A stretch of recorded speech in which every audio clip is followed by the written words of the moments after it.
What's going on YouTube? Q back here again with another video. In today's video, I'm about to tell you all how I was able to get my dream car. So we got a little caveat to this. The Camaro actually isn't my dream car. It's on my list, but my dream car is an R8, which I can get one if I sold this, but it would have to be an older one, which is the one I like, the pre-refresh, the first gen R8. And the McLaren P1, which is way out there. It's out of reach. It's definitely a dream car, but I know it needs to be done to get one of those, and I'm about to share that all with you. And if this is your dream car, I'm about to tell you how you can get one of these, or an SS, or whatever your dream car may be. So follow me along on today's video, and before you leave, don't forget to like, comment, subscribe, hit the bell, browse the channel. Let's jump into it.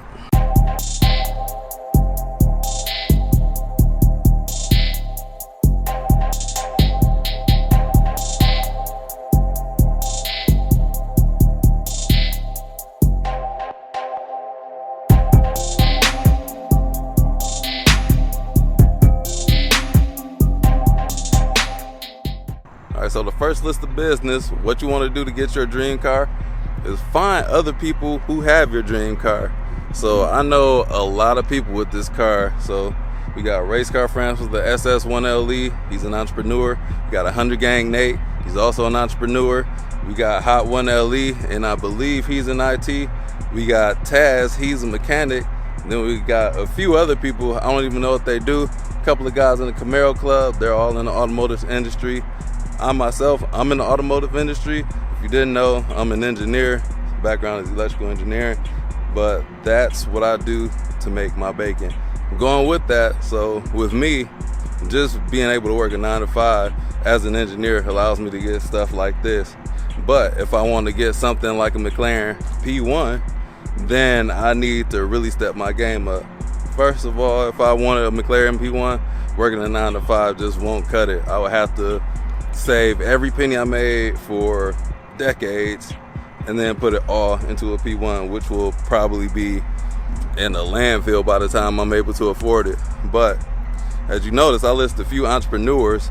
That is a way that you can get these cars. And shout out to Will Motivation. He's kind of like a big bro to me, so he does something that I have dabbled in, which is real estate, and that allows him to buy a few of his cars. He got Lamborghinis and Ferraris, so definitely the entrepreneurial route is risky, but the rewards are much bigger. Or you can play it safe like me, and I can still get these types of cars.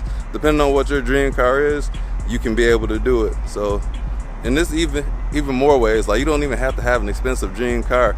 I knew a guy, his dream car was a Saturn Ion Redline, and he got one. It took him a few years, but he got it paid off.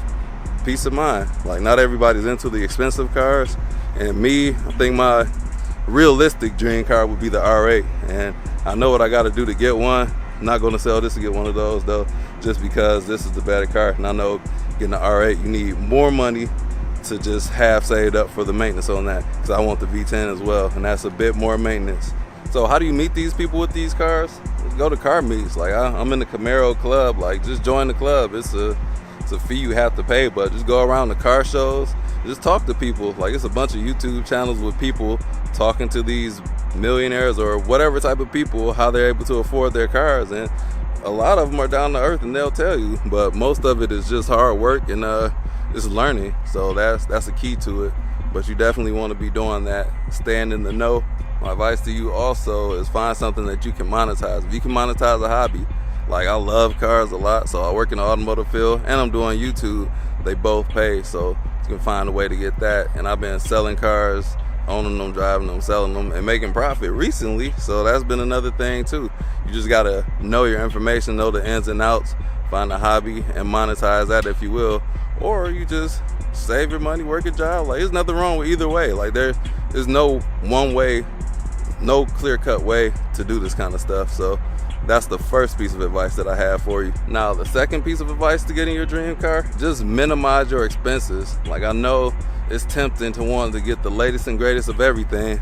Like with these new phones, you got cable TV, internet, you got all these streaming apps, Disney Plus, Hulu, Netflix, you got, what do they got, Paramount Plus and all that other crap. Like, that stuff is like cancer to me. All these subscriptions in general, like I personally don't like them, and I hate that I pay for Netflix, but my wife back there, she likes to watch Netflix, so compromise. But like all those bills added up together, they add up to be quite a big bill. So I would minimize that. And as far as like buying new shoes and clothes, I'm guilty of that. Like I went years without buying shoes, and then I just got that bug. Shout out to my guy Sean, Tay in the 2SS. Go check out his channel. But he's been posting shoes, and he's got me into it. Because before cars, it was shoes, and I was able to flip those, wear them, sell them. Like it's a whole market for that too. So some people say it's a waste of money, but whatever you like, man, just enjoy your passion. But right now we're sticking with cars, so minimize those costs. Like you don't want those things to add up. And I went years without getting unlimited data on my phone plan. I had like 2 megabytes or 2 gigabytes of data on my phone plan. My friends thought that was hilarious, but I'm like, I'm on Wi-Fi everywhere I go. At work I'm at Wi-Fi, at home I'm on Wi-Fi.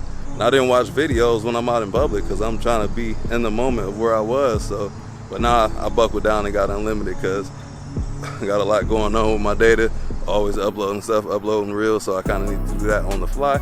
But yeah, also go check me out on Instagram if you haven't. Same name, Q the Chaotic.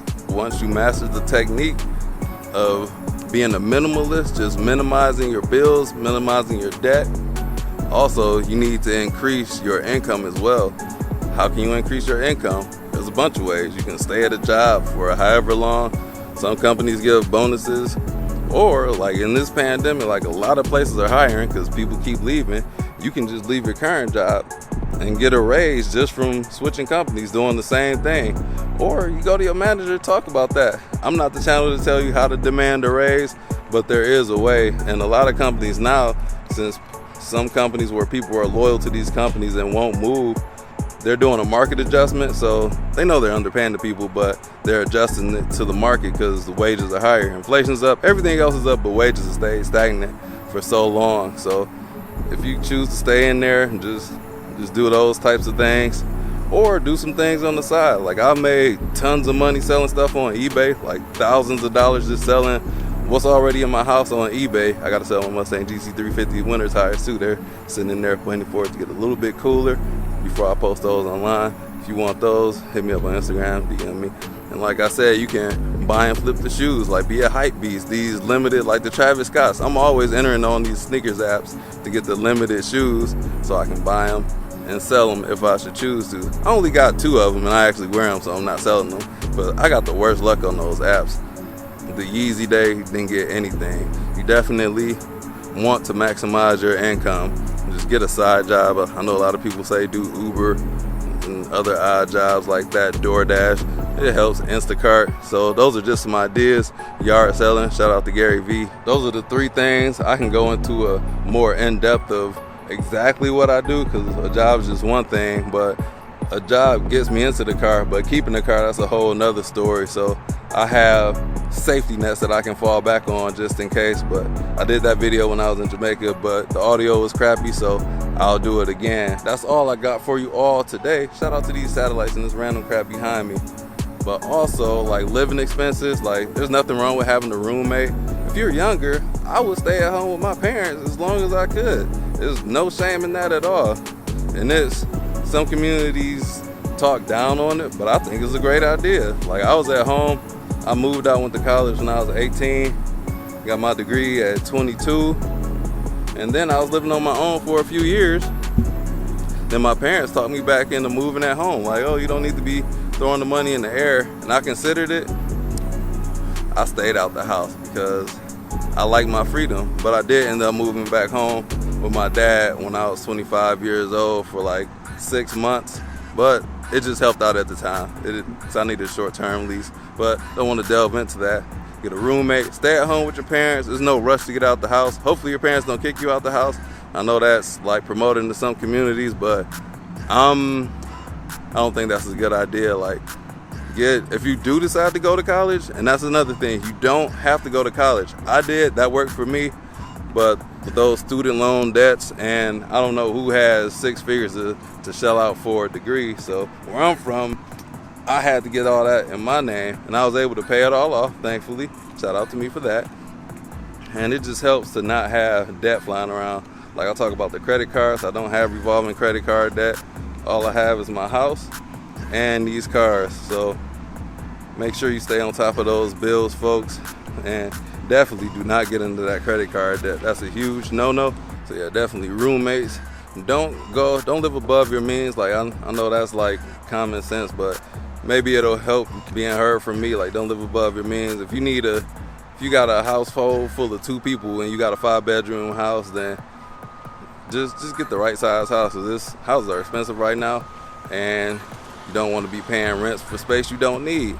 And that's what helped me be able to get in this position to get my car. I had a bigger house. I got the dream. I started off with the dream home, and then I thought about it, like, I'm at work all the time. I don't get to enjoy this nice house, and it was in the upward trending market, so I was able to profit that and pay off some debt and pocket the rest, and got a smaller house that was more fitting for the family, more cozy house. So that worked for me. So just things like that. Get creative with it. These are not the end all be all things. So I just want you all to know these are what I experienced myself, and there's more than one way to skin the cat.